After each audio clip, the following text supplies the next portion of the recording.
A cold Coca-Cola can flies across the meeting room, then bursts open, splashing its brown liquid onto the hair of a black woman. The dark liquid splatters onto the table, onto the presentation slides, onto her very dignity. She doesn't cry. But 15 minutes later, all three of the people who had laughed will lose everything: their jobs, their reputations, and their futures. 42nd floor, Vantage Strategies, 2:31 p.m., Friday before Labor Day weekend.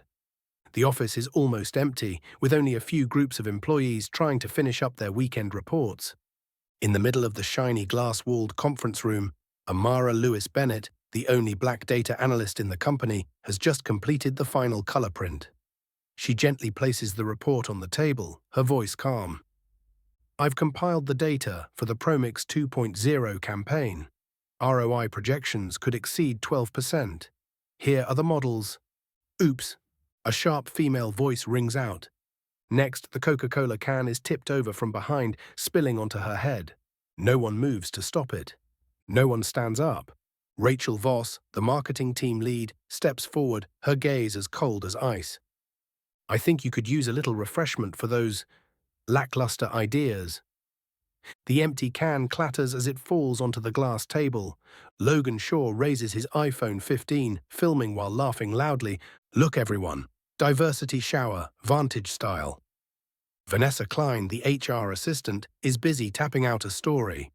"When you hire for the quota, not the ability." Parker reality check.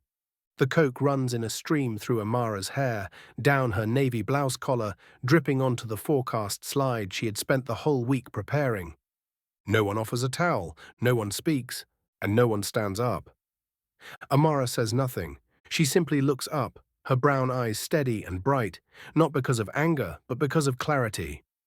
She picks up the Coca-Cola can, places it gently back on the table. No shaking, no shattering, just a silence full of intent. And then she bends down, picks up her phone, unlocks it. No one knows the message she is about to type will forever change the history of this company. If you're watching and think this story is worth continuing, don't forget to subscribe to the channel. We've only just begun. I'll ask you straight, Amara. Did you think you got this seat just because of your cheap public college degree? Rachel Voss steps closer, her high heels clicking rhythmically against the marble floor. She stands in front of Amara as though lecturing an intern, but in reality she's putting on a performance for the silent crowd behind her. "You think your flashy PowerPoint files are enough to compete with our team? With Harvard, with NYU, with Wharton?"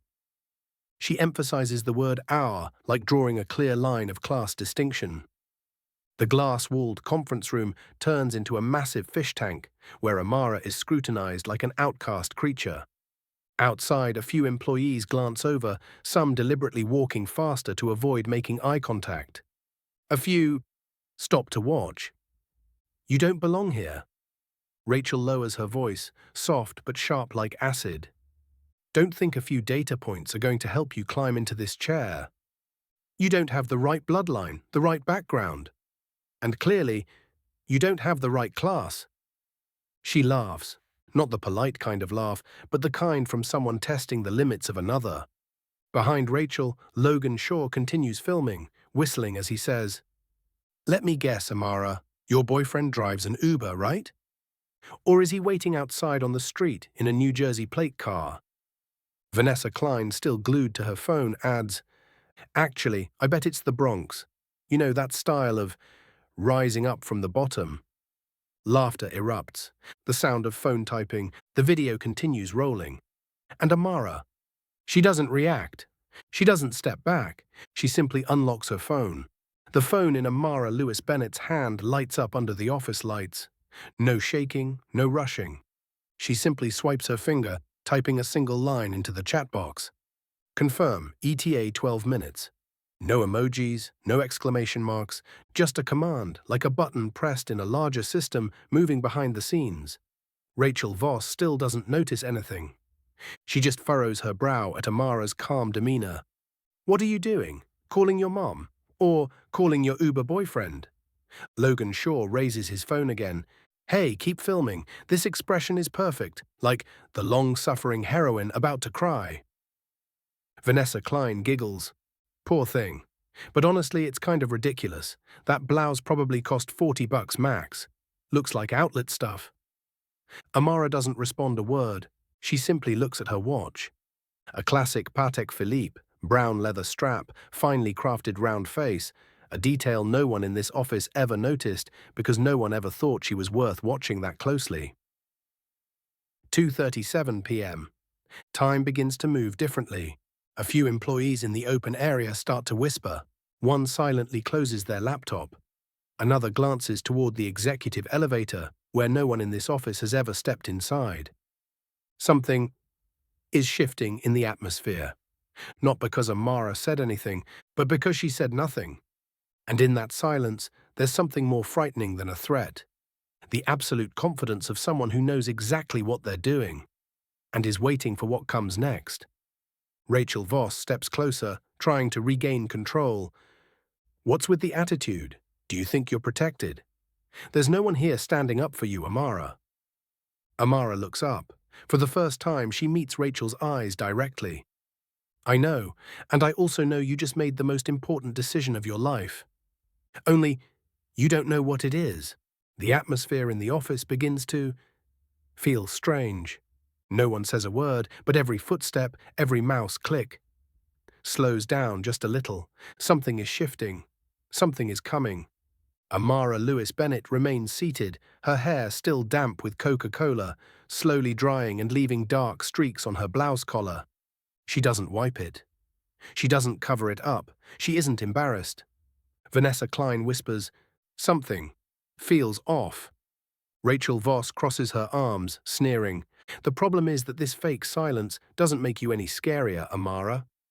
And then, a ting. Everyone turns to look toward the end of the hallway. A private elevator, one that's never meant for employees, opens. It can only be called from the boardroom floor, and its light hasn't been on in years. 3 men step out first. Black uniforms, headsets, executive-level security badges. And then a man in a charcoal Tom Ford suit, tall, his face cold as steel, Dominic Bennett. The entire office falls silent. No one understands what's happening, except for one person, Amara. She gently places her phone face down on the table, then stands. Dominic scans the scene, the water-streaked slides, the cola marks on the floor, the tense stares, and the woman he loves standing there like a warrior without armor. He quickly walks toward her. "Amara, are you okay?" His voice is deep, but in that space it rips through the tension like thunder on a clear day. Rachel Voss, Logan Shaw, and Vanessa Klein stand frozen as if they've been turned to stone. Amara doesn't look at them. She only looks at Dominic and nods gently. "No, they've done everything you need to know, and I've recorded it all." No one says a word. No laughter. No one raises their cameras. Dominic Bennett turns to look at the 3 people still standing frozen near the meeting table. His gaze is cold, firm, and sharp as a razor. No shouting, no anger. He simply speaks. Clearly, each word deliberate. "Security." The 3 of them immediately escort them out of the building. No explanations, no negotiations. Rachel Voss is stunned. "Wait, who do you think you are? This is our office. She's our employee." Dominic doesn't move, but the air around him seems to freeze. He takes a step forward, then stops next to Amara like a pillar that reflects all eyes back toward him. "You're mistaken, Rachel. This is not your office." He looks up, surveying the space. "I am the chairman of Bennett Global, the entity that owns 67% of Vantage Strategies. Legally, this place belongs to me." No one speaks. The chairs around the workspace fall silent in a way that's almost terrifying. Logan Shaw stammers, almost unable to hear himself. "What? What? No way." Vanessa Klein opens her phone, her hands trembling. The LinkedIn screen appears. Dominic Bennett, chairman and CEO, Bennett Global, net worth $7.8 billion. She pales. "Oh my God. What did I just say?" Amara hasn't moved from her spot. She simply stands there, as calm as she was from the start. Rachel tries to laugh, stepping back. "Wait a minute, this is clearly a misunderstanding. I didn't mean to offend." Dominic cuts her off, no need to raise his voice. You threw Coca-Cola on my wife's head. And then filmed it like a joke to degrade her race. No one laughs anymore. Logan swallows hard. Vanessa looks down. Rachel still tries to cling to something that no longer exists. Dominic turns to the security staff. Give them 15 minutes to pack up, then deactivate their access cards, confiscate their devices, and escort them off all company property. His voice is steady, clear, and leaves no room for compromise. From now on, people like them have no place at Vantage. The three shadows who once swaggered in the office now sit silently, huddled on the couch outside the meeting area. No one is laughing anymore. No one dares to look Amara in the eye. As the security team follows through with the access card retrieval process, Dominic Bennett gently turns to his wife. I should have stopped you from the beginning. You didn't have to go through this. Amara shakes her head softly. No anger, no blame. I needed to prove something, not to anyone else, but to myself. She turns around, facing the entire meeting room, where a few other employees start to gather, as if witnessing something bigger than just an internal issue. She doesn't stand on a podium. She doesn't hold a microphone. She simply stands where the Coke was thrown at her and speaks for the first time that day. I am Amara Lewis Bennett, but none of you knew that until 20 minutes ago, and that was by design. No one says anything. Everything is silent. I'm the daughter of a nurse and a bus driver in Newark. I earned a full scholarship to MIT, graduated summa cum laude with a degree in data science. I met Dominic at an AI conference 4 years ago. At that time, I was a student presenting my research. He was a keynote speaker.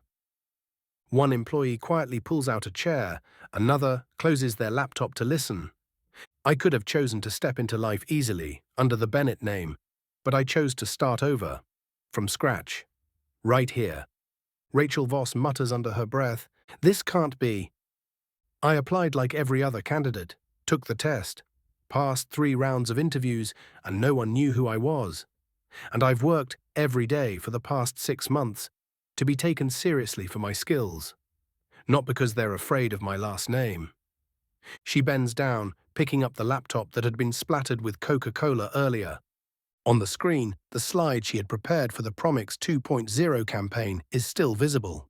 I write reports, I analyze trends, I propose strategies, and every time I speak in a meeting, my ideas are interrupted, renamed, stolen. I didn't react. I recorded it. No one moves, because at this point, everyone begins to realize that Amara is not just a smart victim. She is someone who is preparing to reset the rules of the game, with patience and data. Amara Lewis Bennett gently places the laptop on the meeting table, right where, minutes ago, it had been drenched in Coke and contempt. She opens a single folder on the screen, Vantage, Evidence Set, 6 months. No one speaks.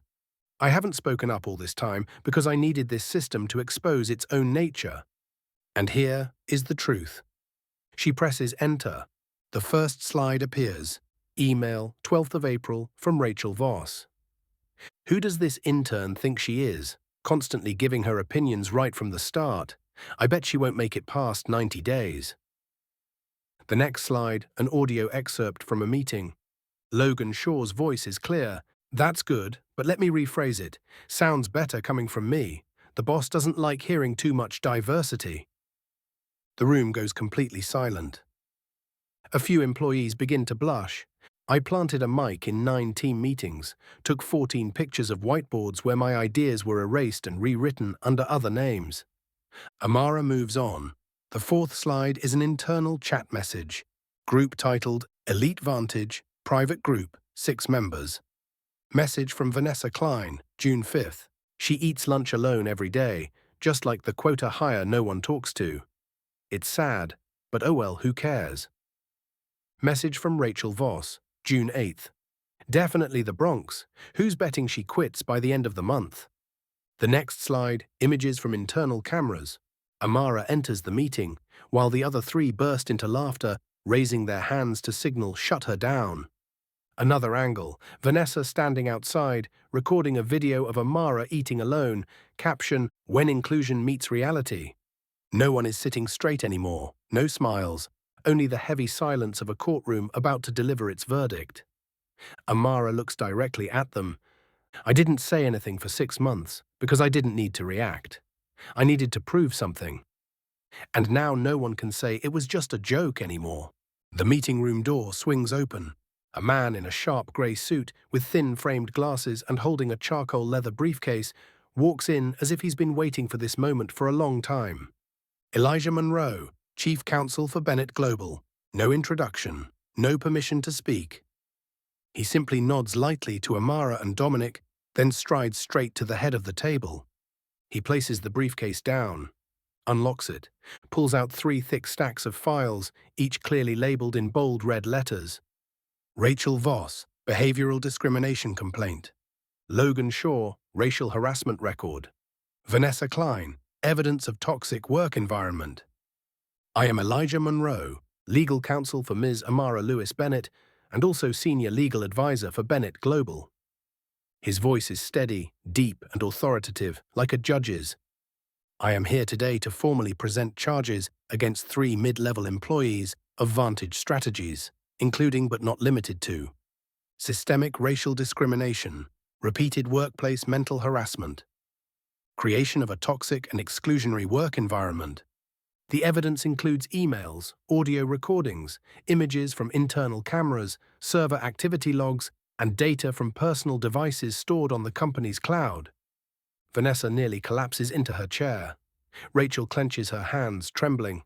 Logan grips his backpack straps as if searching for an escape. Beyond internal measures, Elijah continues, we have forwarded copies of all of this documentation to the New York State Human Rights Commission, along with a request for criminal investigation into the 3 individuals named. I will repeat, this is no longer violating company policy. This is a violation of federal law. Rachel jumps up. This is a trap. It's a setup. She didn't say a word for 6 months just to turn around and stab us in the back. I'll countersue. Elijah looks at her directly, unblinking. A trap doesn't need to be set when the target creates all the evidence to convict themselves. He turns to Logan. You filmed the video. You made the discriminatory statement. You shared that clip in a private group with over 6 members. By law, that's a deliberate act of publicizing racial discrimination. Then he turns to Vanessa. And you're the one in charge of HR. You're the one who should have prevented this from happening. But instead, you filmed a story, posted a mocking caption, and laughed. You didn't just breach ethics, you violated the law. As Elijah Monroe finishes speaking, the room is still reeling from the legal earthquake. Then Amara Lewis Bennett steps forward, placing her hand on her laptop. She speaks slowly, but each word feels like it's being hammered down onto the table. While you spent your time filming videos, writing mocking captions, calling me a quota hire, I've been working. She presses a key. The large screen behind her lights up with the logo. Sentinel X, Predictive Bias Analysis Platform. Author Amara Lewis Bennett. A few employees gasp. Others turn to whisper to each other. For the past 6 months, I've quietly collected data from the entire internal system. Emails, group chats, performance reviews, meeting schedules, project allocations. I used the very biases, the signs of exclusion, the silence after proposals, to train a model. Dominic Bennett nods slightly, his gaze full of pride. Sentinel X is not just a tracking tool. It's a machine that detects systemic bias within corporate environments, with an accuracy of over 91%. I don't need to shout for my rights. I write algorithms to change the way entire industries operate. The screen now shows an analysis chart. Project allocation analysis by race. Frequency of interruptions in meetings by gender. Approval rates of proposals between racial groups. Every column is red, with one name repeatedly appearing in the bias-inducing data: Rachel Voss, Logan Shaw, Vanessa Klein. Logan jumps to his feet. This is illegal. You can't just take company data. Elijah Monroe adjusts his glasses, casually responding, wrong. The data was extracted from Amara's own work accounts. She has access and is authorized to use it to build products under the internal creative contract. Furthermore, the intellectual property rights for Sentinel-X were registered by Amara 3 weeks ago. And, Elijah glances at Rachel, it was exclusively acquired by Bennett Global this morning. Rachel stumbles. Vanessa whispers as if in a daze, It can't be. Amara continues, estimated commercial value, $47 million US. But I'm not keeping a dime. She looks directly at the remaining employees. I've transferred all the initial profits into another project, one that will truly create change. And it starts with the shares you're about to be forced to sell. The air in the conference room seems to freeze after the name Sentinel-X and the $47 million figure are revealed. The three sit still, like statues. Rachel Voss, her face pale, Logan Shaw, lips tightly pressed, eyes bloodshot. Vanessa Klein, hands gripping the edge of the chair as if she might collapse at any moment. Dominic Bennett steps forward, his gaze firm, his voice no longer soft as it was when speaking to his wife. Normally, handling personal misconduct like this would end in termination. He looks directly at all three of them. But unfortunately, you didn't just offend an individual. You've humiliated the symbol of what we stand for: true value, equal opportunity, and integrity. He pulls a file from his briefcase. According to the Strategic Partnership Agreement with Vantage Strategies, Bennett Global reserves the right to require individual shareholders to sell back their internal holdings in the case of serious ethical violations. He glances over at Elijah Monroe. The lawyer nods in confirmation. Dominic places 3 contracts on the table. The internal shares of all 3 of you, totaling 4.2%, will be bought back. No right of appeal. That money will be directly invested into a project called the Amara Bennett Initiative. The entire room goes silent. The first full-ride scholarship fund specifically for Black students pursuing technology, especially those who are excluded simply because of where they come from, how they speak, or the color of their skin. Rachel jumps up. No one has the right to take my personal property. I'll sue. I have rights. Elijah responds coldly, rights aren't something you hold by shouting. Rights are something you lost by your own actions. Logan lets out a bitter laugh. You mean, we're funding scholarships for people like her?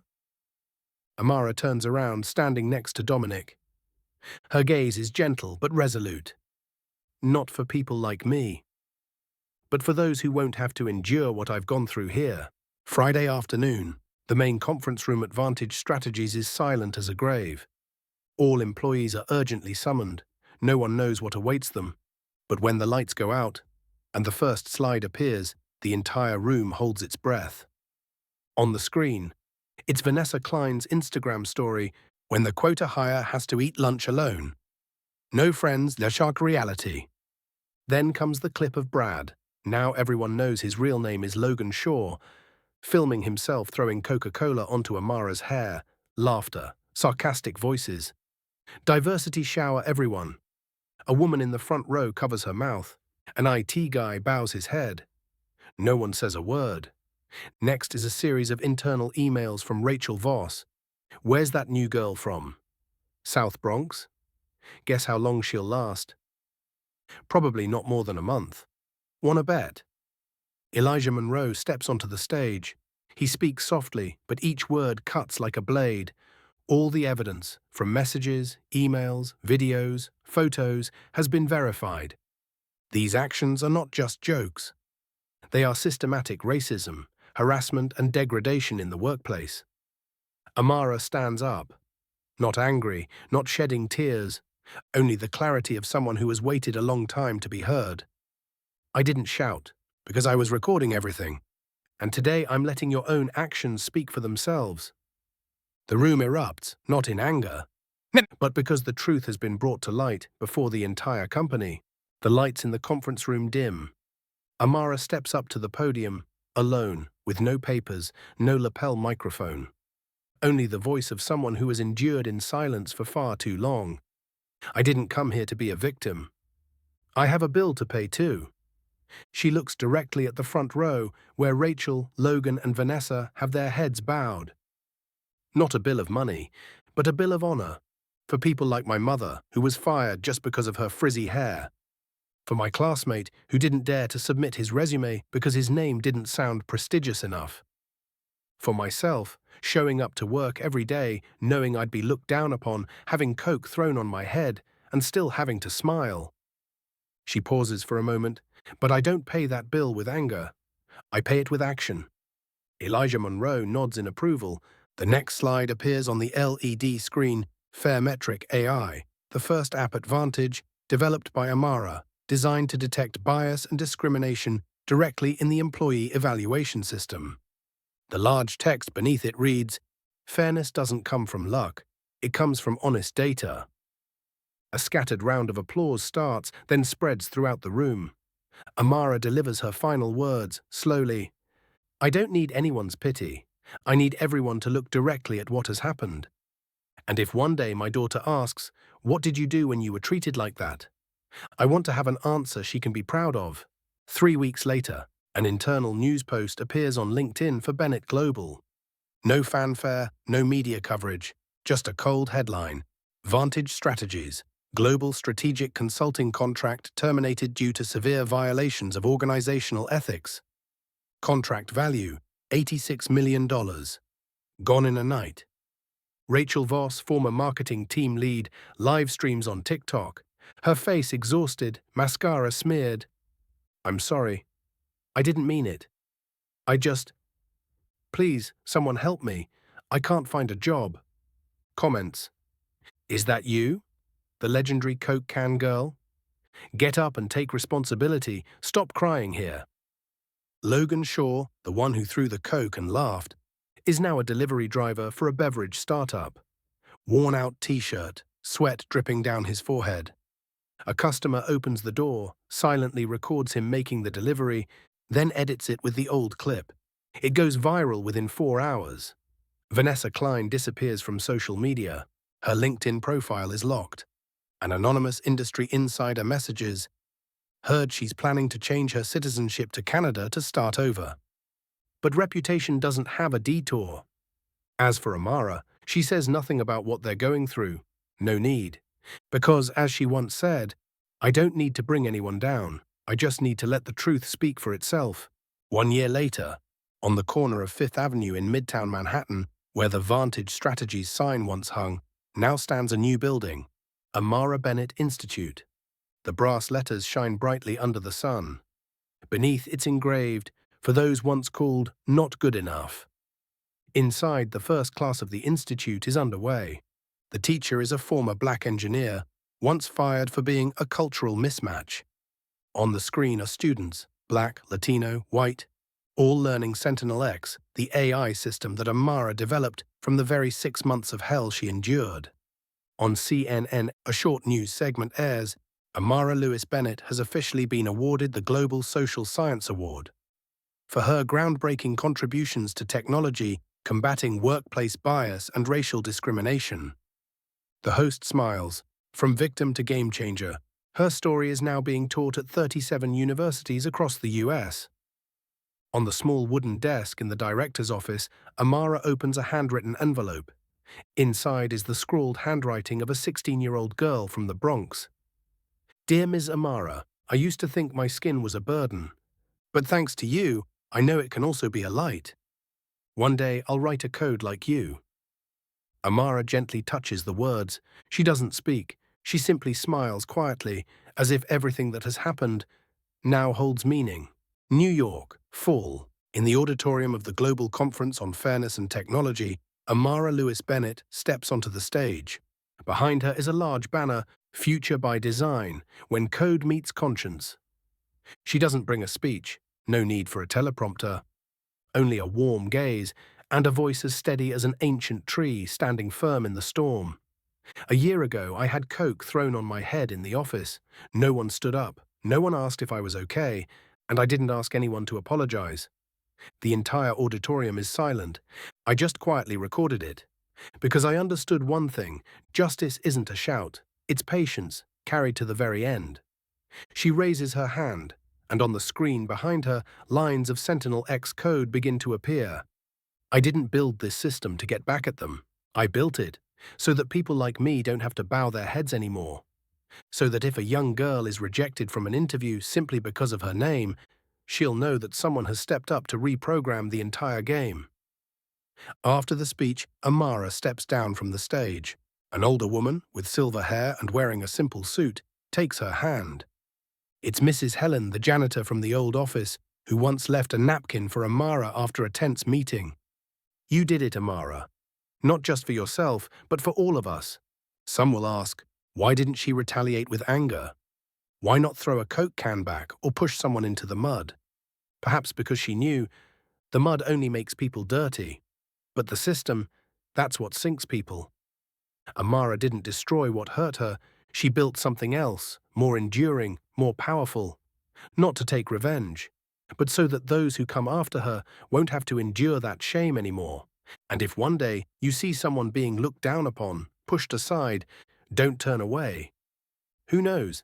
That person might be holding something in their hands that can rewrite the future. If this story left you a little speechless, leave a comment. Not for us, but for the next person who needs to see hope. And if you want to hear more stories like this, hit subscribe. Because the world needs more voices that refuse to stay silent.